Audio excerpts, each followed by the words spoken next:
Hey everyone, if you like the Roast West Coast Coffee podcast, you might also appreciate the I Like Beer the podcast.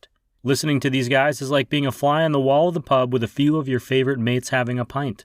These professional beer appreciators have plenty of stories to share on everything from the mating habits of penguins to their behind-the-scenes brewery experiences. Check out the I Like Beer the podcast wherever you are listening to this show about coffee, or head to ilikebeerthepodcast.com.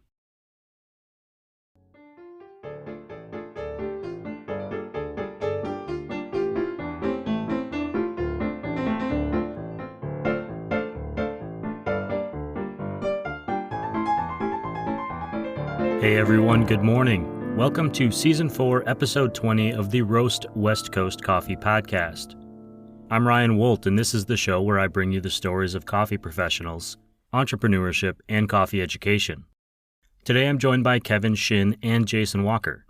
Kevin is the founder and the original head roaster of North County Roastery in Oceanside, California. He's also part of the neighboring team at the Shin Hotel, and he developed their switchboard restaurant. Jason joined this burgeoning empire to take on the challenge of hospitality management and coffee roasting. Because we cover so much during this episode, I'm going to keep this short and sweet, kind of like the cortadito I'm drinking right now. The cortadito is a Cuban variation of the cortado, which substitutes heated sweet condensed milk for fresh milk, which was often historically unavailable to most of the country. And I hope you're drinking something interesting as well, and you get a chance to sit and enjoy it while listening to this interview with Jason Walker and Kevin Shin of North County Roastery in Oceanside, California.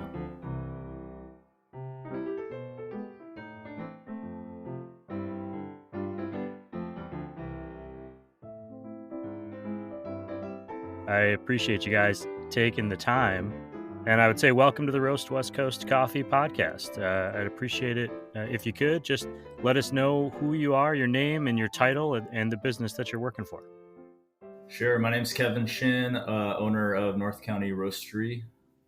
And I'm Jason Walker. I'm the manager of North County Roastery and the roaster and self-appointed director of field research. Meaning I go out and try all the other cafes in town. Yeah. I hope you have a business card that says that. Well, we need to get one for sure.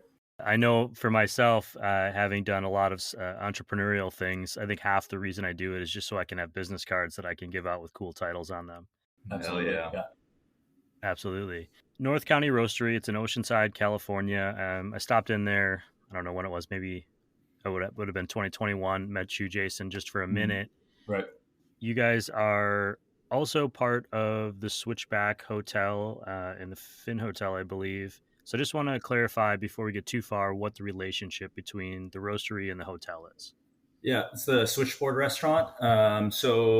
Excuse me, Switchboard Restaurant. That's fine. I partnered up with the Shin Hotel, and so I am a partner with the Shin Hotel, which is a Hilton Tapestry collection. And then I carved out their food and beverage program. So now you're looking at the Switchboard Restaurant and North County Roastery, and then soon to be the Canvas Bar next door to that. Oh, cool. And so you said a Hilton Tapestry Hotel, essentially like a boutique kind of specialized small hotel, not like something you'd find on the highway exit. Absolutely. So with Hilton, I do believe that we're still the smallest Hilton in the world. We have 27 rooms. This is one of them that we're doing this podcast in. And the Tapestry collections are meant so that you can drop your bags and then see what the community has to offer. So when you see the Switchboard and you see North County Roastery and the Canvas Bar, you're going to see a snapshot of the bigger picture that is Oceanside. Sure. And just your location is, a few blocks away from the pier, a few blocks away from kind of what you'd consider the main drag of Oceanside. So you're right there in the heart of everything. Let's get back to kind of coffee a little bit. I'm wondering if you guys have ever had like a first experience with coffee that made you think this is interesting, that may have led to North County Roastery in the future. Yeah, so I guess what took place was like 6 or 7 years ago, I went up to Seattle and I actually didn't really care much about coffee. It was just a utility for me to wake up. And I walked into a coffee shop. I wish I could remember the ones that I went to, but there were so many of them and so many micro roasters, and just in awe with the crafting experience behind that. And there was one unique fellow that I was asking too many questions, and he realized, he goes, "Oh, you're one of these guys." And he had me weigh out some beans and like be a part of the process. And I felt so immersed behind it. I really experienced what fresh coffee was as opposed to what I had been getting. And then I came home and the bug just stuck. Like the whole reason why you're doing this podcast and all the guests you have, we all of a sudden found that elation to want the freshest roasted coffee. So before you go, Jason, I want to ask a follow-up on that, Kevin. When you came back 6, 7 years ago, what did you start doing differently here in Oceanside or here in Southern California that kept you on that coffee journey? I had just had my first daughter, and so I was pretty darn tired. And then it didn't really sink into me until I was looking for that experience again. And I would find it through some of the great shops around here, like Steady State. And but I also wanted to explore more beans myself, so I just pulled the trigger and got a hot top at the time and completely smoked out the inside of my house, and just got really into what the differences were with all the beans, how you roast. Just kind of went down that same path I think a lot of us have done. Jason, what about you? Do you have kind of a first memory of coffee that made you think, this is something I'm kind of into? Yeah, now that I'm in it, I definitely can look back on some experiences from a long time ago that probably helped influence getting me here.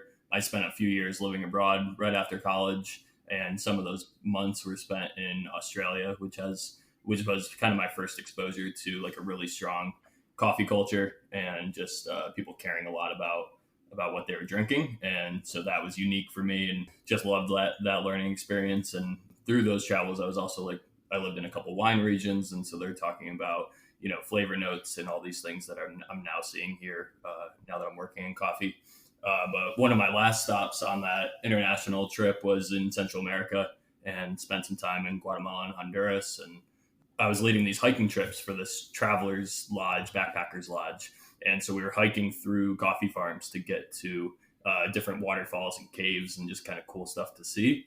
And as part of that experience, I was meeting with coffee farmers and just kind of getting to know them and learn about their situation, and met with a couple of co-ops that talked about, economic and sustainability issues that they were having. So that was just really interesting, but that was back in 2012, and kind of moved away from it for a while. But roasting for me really started last year. It was probably beneficial for me that COVID happened, as far as just gave me a chance to like reset my life. I just kind of looked around at what I was doing and was not feeling super fulfilled in my corporate job, and tried a bunch of different things. I went and took a plane ride down in San Diego and thought I was going to get like a pilot's license, and started just looking all over the place for something different that I could do. And then found California Coffee Roasting Collective out in San Marcos, and started going out there and sourcing samples from a bunch of different places, and loving the like trial and error and just kind of the experimentation of roasting on their little Mill City sample roaster. So that was my first exposure to roasting. And then I knew that I needed more experience. I'd never really worked as a barista before. So that's when I found Kevin, found North County Roastery, and was able to continue, learning more about roasting through working here at North County Roastery. So did you just apply for a job at North County Roastery, or how did you guys kind of find each other? And it sounds like, Kevin, you were starting a roastery maybe without having a full-time person to roast. You want to take this one? Well, so Kevin's actually been roasting for a long time himself. He's been roasting for 5 or 6 years now. So he was doing all the roasting for North County Roastery at the beginning. But he's a busy guy for sure. He's got his hands all over the place. But I was actually hired on in an assistant manager position, and so I was going to learn how to be a barista. I had restaurant experience from when I was younger and managed a couple other companies, tourism businesses mostly.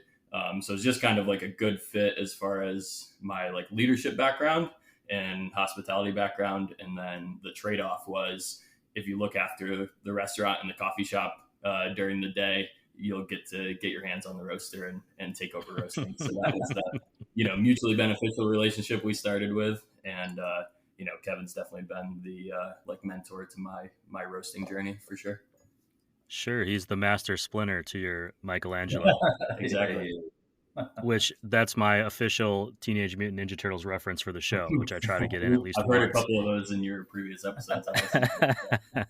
Kevin, I'm wondering about kind of the synergy between the businesses, and at what point you decided that you wanted to do a coffee roastery in this space. Just to describe for people, if I'm looking at the front of the building, there's kind of the coffee roastery is in the middle of the block, and then to the left is the cafe restaurant, and then the hotel lobby on the corner. How do you see all of these businesses working together, and how do you prioritize where you are spending your time? This is a big question. It's something that I do. I apologize. So answer as you see fit. But then what was that motivation to say, you know what, I've got this thing over here, and I think a coffee roastery would really make sense for this business? Yes, I definitely wanted to open up a coffee roastery. I was looking around, scouting locations in 2019, and to take a step back, I'm originally from Los Angeles, and I made my way down here by the Marine Corps. They told me to be here. And I remember this building from the past. I think there's a lot of humor in that. If you're an Oceanside resident, you know that this place was, when it was a Dolphin Hotel, it was a different experience. And I wasn't even allowed to. Oh, what's that? I was going to say, you could use the word sketchy, right?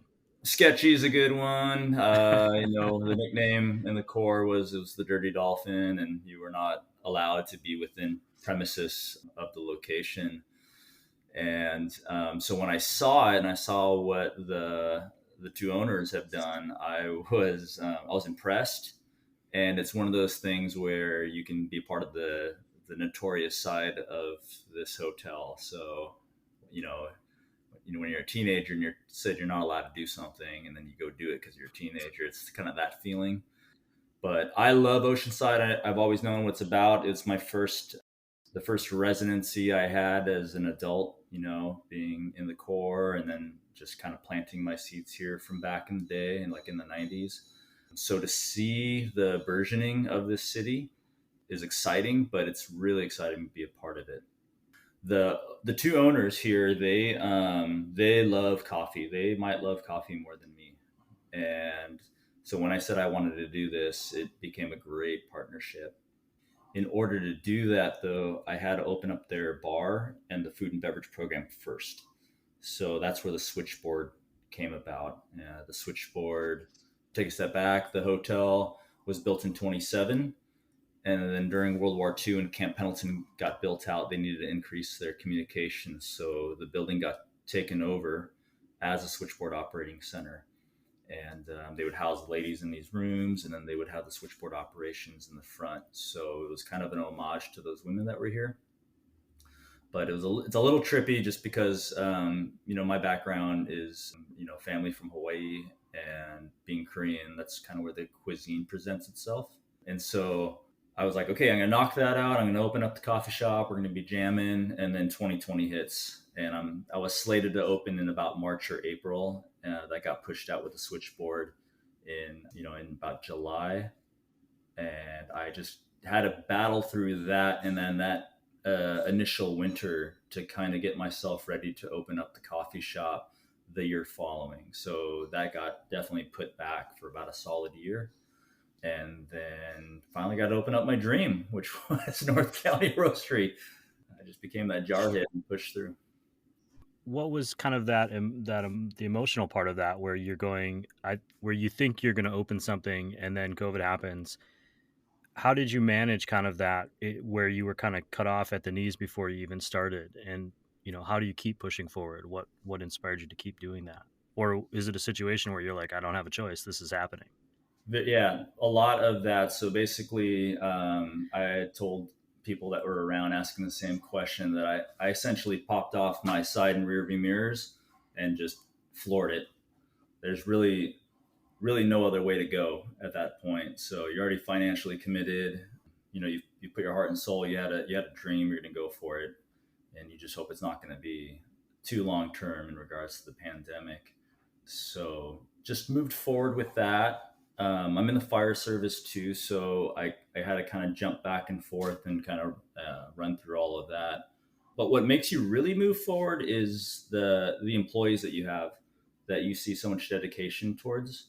You know that they're getting their paychecks from you, so you don't want to leave anyone stranded or anything like that. It's just things that you learned from, I don't know, I just learned from my folks, from the Marine Corps and whatnot. You keep your crew as tight as you can throughout any kind of battle like this. Worst timing ever. I get that. I ran restaurants and hospitality for 20 some years. I think I kept doing it a lot longer than maybe I should have, because I loved being around the team, and I loved being able to train them and then see what they would become, even when they would leave whatever business I was running and take on their own challenges. That was more rewarding than even the day to day of the business, and the number side of it. The number side of it was stressful, but the actual team part of it was amazing, and I still miss that. You guys are both drinking coffee. I should have asked this. I apologize for being a terrible host. What are you guys drinking today? We just got a batch of organic Peruvian coffee, and I've never had Peruvian coffee. I just like the tasting notes that it came with.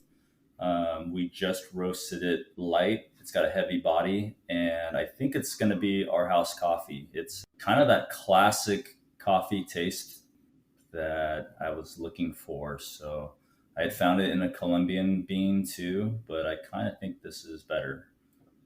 So we've only done 2 batches. We just got it in at the beginning of the week. We did 2 separate batches, and this is the second batch. So that's pretty much all we've been drinking this week, and yeah, loving it. And we've been using like Ethiopian and Colombian blend as our house coffee, but we're liking this one so much we might need to switch over.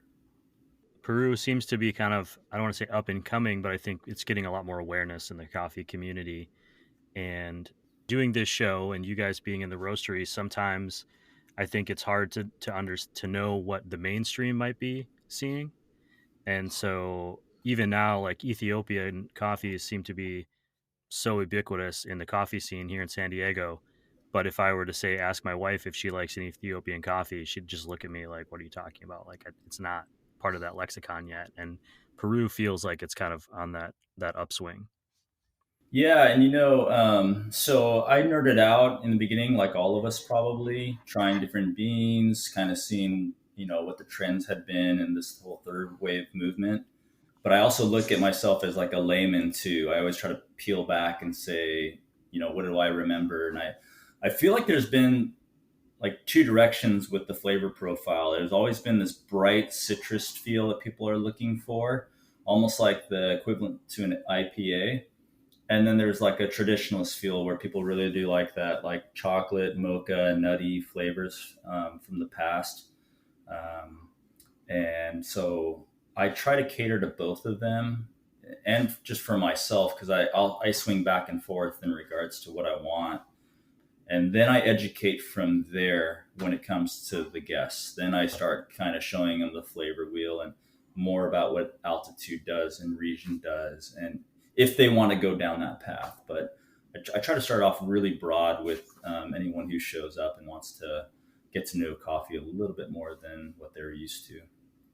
Sure, that stage that we as coffee drinkers are in matters. I mean, there was certainly a time where I wanted to try every new IPA that came out. And then there was a time where it's like, I just want to drink Sierra Nevada all the time. Like, I don't, you kind of, people go through phases in that. And coffee is in the same vein as beer or wine, where people get real excited and buy a bunch of different stuff and try all these different things. And then there kind of gets to a point where you're like, you know what? I've got a whole busy day. My brain is not functioning elsewhere. I just need the thing that I know I like. It sounds like that's what you're feeling this Peru might be. And talking about that coffee, Jason, I kind of wanted to know a little bit more. You've been learning from Kevin. Now that you are developing these coffees on your own, what are your theories, or how are you trying to treat these beans as far as preparing them before they go out into the world? Right. We've got a really large lineup of coffees now. We've added like 3 coffees to the existing 5 or 6 that we had when I first came on. And when I first started, I was probably sleeping like 3 or 4 hours a night because I was just taste testing everything and, having 7 or 8 coffees a day and just could not, get myself to not be wired all the time.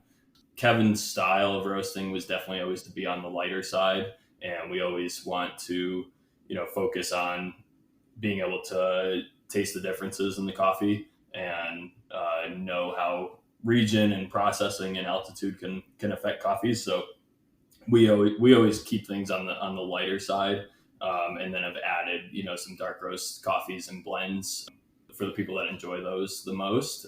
So it was just a lot of experimentation at the beginning, and now we have such like a wide range of coffees that we're able to ask a few questions to the customers and find one that should work for everybody. Part of the beginning of that process of having so many coffees was we added a couple of fermented naturals from Colombia, which are, I'm starting to see those in a couple other cafes in the area as well, where they're just totally different than your traditional cup of coffee. They're really bright, really fruity, can even get really like funky if they're fermented extra long. So we've got 3 Colombian coffees that are processed different but from the same region, and that was kind of having those 3 and being able to lay those out for people and have them taste the difference of what could have been pretty similar coffees if they weren't processed differently, was kind of the beginning of the inspiration for what we wanted to do, I guess, with just focusing on people being able to taste the different flavor notes from each place because of the way that we were roasting. When I'm thinking about Oceanside in general, and I'm going to change tacks just a little bit, I'm thinking about a community that is very quickly growing in their craft coffee experience. In the last 5 years, Camp Coffee opened up. You guys have opened up. Communals down the road, and they're brand new as well in the area. Vigilante Coffee just opened. Steel Mill just moved out of their space, but I know a new coffee place is moving in down the street. How do you attract Oceansiders or tourists to North County Roastery? You're offering them this craft product, but how do you get your brand outside of that, the hotel space, and get people to recognize, like, hey, there's this roastery over here doing their thing? And how does the city of Oceanside kind of influence that? Yeah, it's a great question. I think a lot of it was predicated with the Switchboard restaurant. So opening up the Switchboard, I thought I was going to fail. Like it's a really, those really good odds. if you're if you were in Vegas, I think you would have bet against me. So I did what I could to kind of reach out to the community. I kind of had this thing like I'll throw life rafts at the other restaurants and the other businesses that are local, just kind of being as a part of the hotel, and just really just reach out to them and see if they can succeed. And then that, I think that paid dividends on the other end. So I got to know a lot of great people, and I think you yourself can remember being in hospitality. Just when you meet your patrons, they're family after a while. So I was fortunate to kind of open up the roastery a year after the Switchboard, and everyone kind of understood where my philosophies were.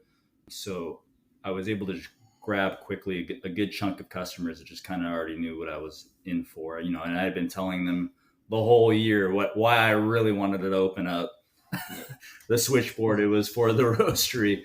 So then they got to see my passion kind of come out. And then that being said, I do stuff on a probably different level of the community involvement. I'm on the board of the Chamber of Commerce and with the museum. So I kind of reach out into those avenues, and find those communities and try to bring them in, as well as just getting to know anybody who comes into the coffee shop as well. But we really try to do what I remember when I was in Seattle, which was when someone comes in and they start asking questions, then I know that they want to be educated just as much as they want to taste the coffee. So it's really about just bringing in those unique experiences for the customer other than them getting a cup of coffee.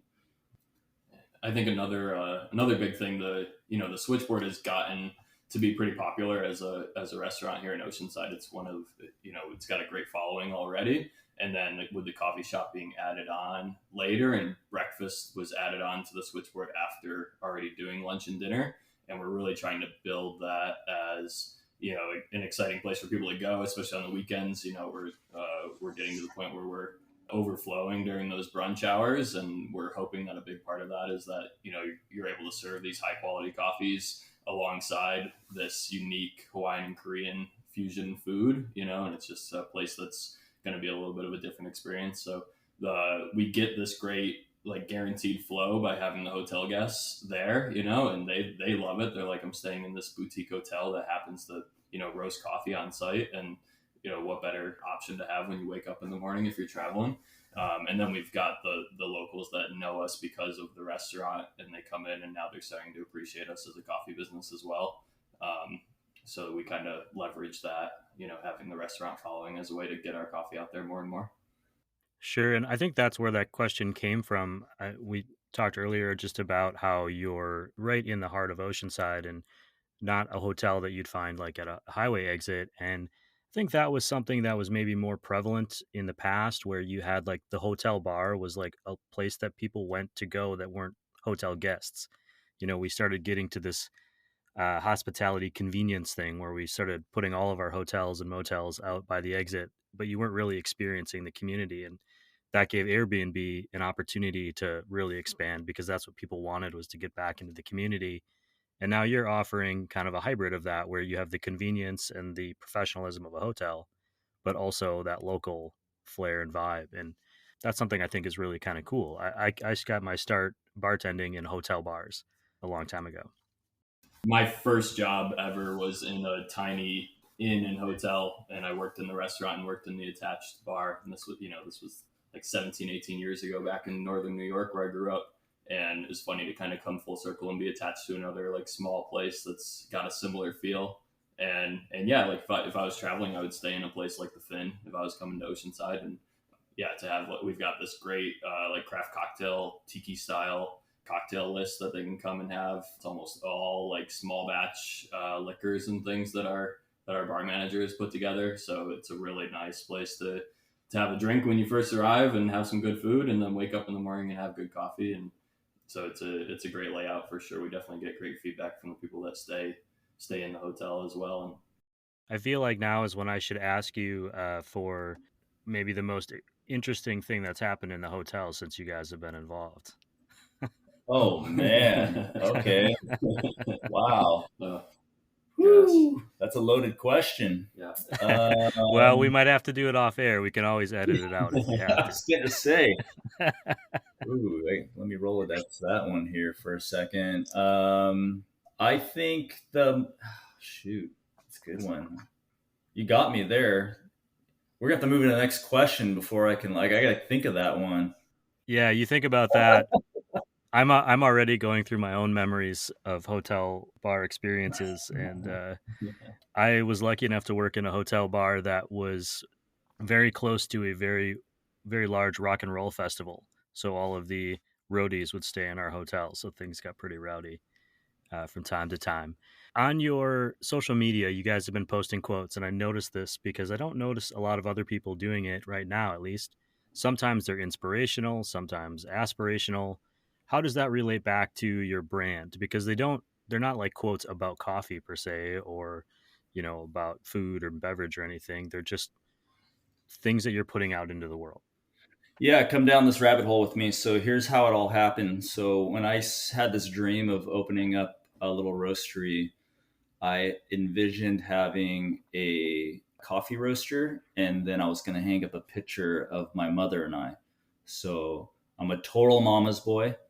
She inspires me, came from a war-torn country, doesn't know the language, comes here, becomes very successful. So I'm just trying to see if I can even get a percentage of that kind of success in my own life. But that inspires me in the morning. That's like when I see any struggles that I'm having, I can look at that photo and just go, you know what, you'll see a photo of me like in my dress blues as a Marine. I'm hugging my mother, and you may see this Marine, but I'm looking at the one who really scares me, which is my mom. And God forbid she has a wooden spoon, right? So that's That's what I see. So then from there, I was like, well, I would like to actually consider kind of the brand and the mantra of being something more inspiring. What inspires everybody else?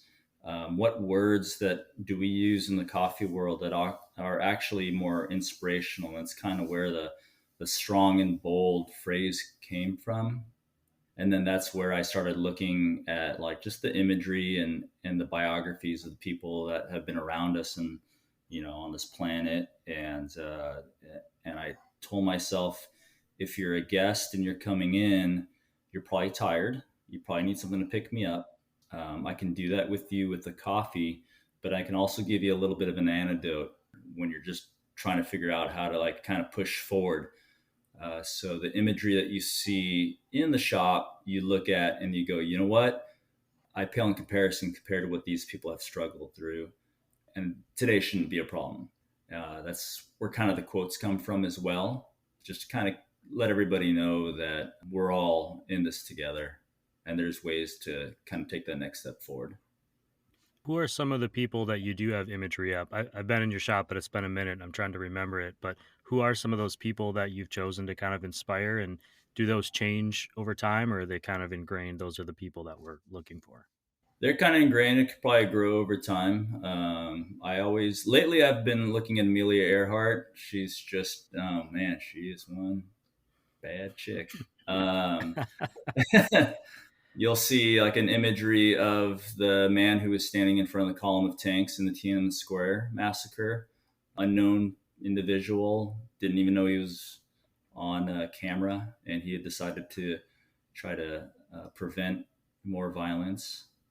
You got Bruce Lee. That's like my kid hero growing up. You see some of the firefighters in 9/11. It's something that I definitely hold strong to. And on the other side of the wall, you see imagery of some great people from Oceanside. I'm friends with the Seos family, so you got Junior up there, and his brother David and I picked that photo, and you can kind of just see what a stud he was through his career. Very interesting. I'm thinking Jason mentioned that he took a pilot's lessons, and you just mentioned Amelia Earhart. For anyone listening and for you guys, check out Beryl Markham. She was a woman pilot in Africa. I believe did the first Atlantic Ocean solo flight for a woman, and she was intense. There's a great book called West with the Night, and it's kind of her memoir. I remember reading that and just being impressed, but also reading it and feeling like I could take on the world. If this woman could do what she did in that time period, then I've got no excuses for anything. So I think that those things that you do put out, and when I'm scrolling through my feed, they do stop me because they're kind of, like you said, strong and bold is your kind of motto there. But you're like, oh, okay, yeah, this, whatever I'm going through today, I maybe can relate to this. What is on deck for you guys? We're going into what at least temporarily feels like a brief reprieve from like our COVID situation in 2022 and maybe a sense of normalcy. I think people in hospitality have experienced what feels a little more normal faster than other people because you're engaged more and you're engaged daily as opposed to like me where I can stay home and choose to stay home, or I get to pick my level of engagement. What's coming up in 2022 and kind of what are the goals beyond that? Yeah, 2022 is busy as it has always been.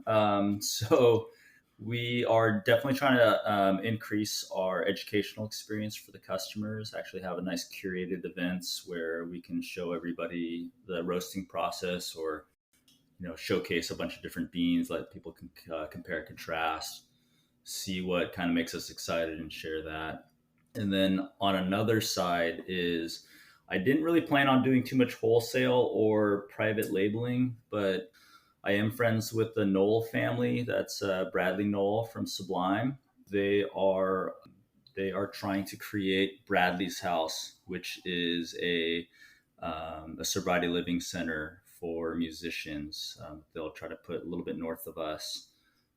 So I grew up listening to that music. Bradley was a huge influence of mine. I'm honored to know this family and all for their cause. So I was talking to Jacob, his son, and Kelly, his brother, And I said, well, why don't we make a bean and we'll donate, for the causes. And since it's going to be called Bradley's House, we'll just make Bradley's House blend. And then that'll be one of our profiles that we'll get out to the people. So they're excited about it. We're excited about it. We're just trying to wrap up the design and get the bagging going and kind of get it out to the concerts that they attend and sell it, in-house, and try to get Bradley's House open as soon as possible. Is there anything that I didn't ask today that we didn't cover that you want people to know about, or that I just missed? I would just say like the overall feeling that we try to put forward is just to be, one of the most down to earth coffee shops you can walk into. We've always tried to keep coffee affordable and just a welcoming environment.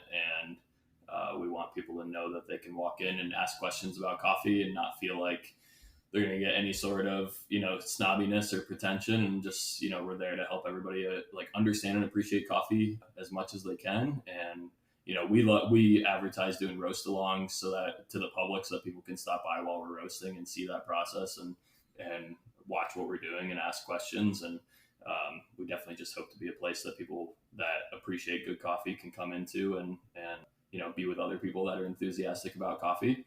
I guess the last thing I just want to mention is that we really love our cold brew as well. I think we've got some of the smoothest, tastiest cold brew in town, and probably my plan for the summer is to leverage that cold brew to make a good menu of drinks that we can offer through those hotter months that are cold brew based, and that's something that I'm working on for the next couple months. Very cool. The last question I ask everyone is, when you guys are out getting a coffee, can't choose your own coffee, you're going somewhere else, what are you guys ordering for yourself? As the director of field research, I do a lot of this. Every like you mentioned, there's so many new coffee shops in the area, and I try to get to as many of them as I can, and I'll go further afield for places that roast their own beans and everything. So, first time I go into a place, I'll get a drip coffee, an espresso, a savory snack, and a sweet snack. I'll try as much of the menu as possible. I definitely, for the last 10 years or so, just drank black drip coffee until a friend told me that drinking black coffee is not a personality trait.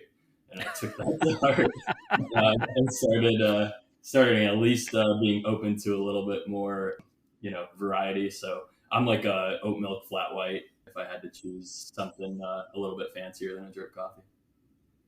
Yeah, for me, outside of, I'll always show up to the first place and get their pulled espresso, and then usually occasionally go towards their black. But the reality is, when I get used to a place, I'm ordering cortado nonstop. I'm not a big heavy milk person, but I do want some of it. And that's like the most perfect version of coffee for me, I think, is a cortado. I'm a black coffee guy, which is why I do the hosting and I'm not the guest, because there's just no personality to interview. Yeah, I definitely took that a little personally when my friend mentioned that. But I think that's fantastic. I haven't heard that, so that's what I'm going to take with me today. I'm going to write it in my notebook and just look at it every day and say, you need to expand your horizons. I really appreciate you guys taking some time to chat with me. I know you guys have a lot going on and you're very busy. I'm looking forward to getting over to Oceanside again. Anyone who listens to the show knows that I live near there. Appreciate what you're doing, and I hope you have a great summer. Hey, appreciate you. Thanks for getting the word out. We love all these other coffee shops that are coming about, that have been here, that have maintained the legacy. I think more is more. There's a reason why they call it Hop Highway, and if someone can come up with something clever down this coast, I think we can come up with something too for that, and really show the world what we've got for coffee around here. Yeah. And I think I'd regret if I didn't say, thank you for having the podcast. When I was choosing what to do next, one thing that I loved about coffee was how much free education was out there, and how welcoming the community of coffee was. So, I was reading Sprudge build outs, reading daily coffee news, Scott Rao books, all that stuff, but then found your podcast pretty early on too. So, thanks for taking the time to interview everybody and keep the enthusiasm going. Yeah, you're a stud, Ryan. Yeah. I knew there was one person listening, so I just had to keep going for you, Jason. Yeah.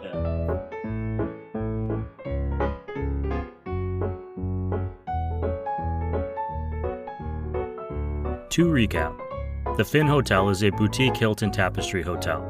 Connected to it is the Switchboard Restaurant and Bar. Connected to that is North County Roastery. I had a chance to stop there recently, and there's even more to this entrepreneurial effort under construction. We were reminded today that there is no one way into the world of coffee. Kevin is a true coffee head, and he got his start after an experience with craft coffee in Seattle. A lot of us who have gotten into craft coffee understand that feeling where we have so many more questions than answers. Jason had more of a slow burn to his coffee passion. Traveling to coffee-appreciating countries like Australia and living in areas that focused on other craft products gave him some of the language and background, but it was really an examination of what he wanted out of life and then some trial and error that brought him to North County Roastery. Besides just the coffee conversations, one of the reasons I love interviewing entrepreneurs is because of how much I learn about the history of a community. In this particular case, the rejuvenation of the Dolphin Hotel, or the Dirty Dolphin as it was once known, into something new and beneficial to the community that still manages to tip its cap to the past. Learning that the adjoining restaurant, the Switchboard, was named after the communications operators that worked and lived on site during World War II sent me spiraling down an Oceanside, California history rabbit hole. Another reason I've loved doing all 86 episodes of the Roast West Coast Coffee podcast is because I get inspired and motivated hearing all of the stories about how entrepreneurs have persevered. COVID hit after Kevin was invested into the business, but before he could open. There was no turning back, so he tapped into his well of experience, put on some mental blinders, and pushed forward. Sometimes the only way past a tough moment is through it. With COVID, there was, and there is, no avoiding it. Kevin found his motivation to keep pushing forward in the lessons he learned from his mother, and in the employees and the team that he feels responsible for. The North County Roastery's de facto motto is strong and bold. It seems to apply to more than just the coffee. I know the Bradley's House Blend coffee is still coming soon, but if you want to learn more about the efforts of the Knoll Family Foundation to build a 6-bed recovery facility that will provide treatment for people in the music industry with opioid addiction, I'll add links in this week's newsletter on roastwestcoast.com. And if you want updates on North County Roastery, follow at north.county.roastery on Instagram, that's periods in between each of the words, or head to northcountyroastery.com. Thank you for listening to the show today. I'll be back with the last Coffee Smarter session of Season 4 and the last episode of Season 4 and our second with Jared Hales of Hasea Coffee Source later this week. We'll be talking all about flavor extraction of coffee and a little bit about the vague language surrounding it. I also want to thank this show's other coffee industry partners, including Leap Coffee. The team at Leap is celebrating their 6th anniversary on Friday the 15th. They've got a special coffee release planned, and they sent over a discount code for you to use if you want to buy some of their coffee online. Head to www.leap.coffee and use the code BDAY6, all capital letters and the number 6, to get $6 off any order of 2 bags or more. BDAY6 is the code, and it is good through Sunday, April 17th. Our other partners deserving shout-outs are Cafe Laterre, Ignite Coffee Company, Moster Coffee Company, Maria Coffee, Steady State Coffee Roasting, Coffee Cycle Roasting, Camp Coffee Company, Cape Horn Coffee Importers, First Light Whiskey, and Zumbar Coffee and Tea. If you are looking to get some good coffee or whiskey or green coffee, they are a great place to start. All the links to the partners are on the front of roastwestcoast.com. Just check out the list on the right-hand side of the page. If you are looking for a job in coffee, check out the coffee jobs thread on roastwestcoast.com. It's still new, but it's always growing. Industry partner Camp Coffee Company is hiring for a shift supervisor right now. All the details are in the thread, or follow at WeAreCampCoffee on Instagram for job opportunity updates. This episode of the Roast West Coast Coffee podcast has been written, produced, and recorded by me, Ryan Wolt. I hope that this show has found you happy, healthy, and with at least enough sanity and coffee to make it through another day. And please, always tip your baristas, and be sure to drink good coffee.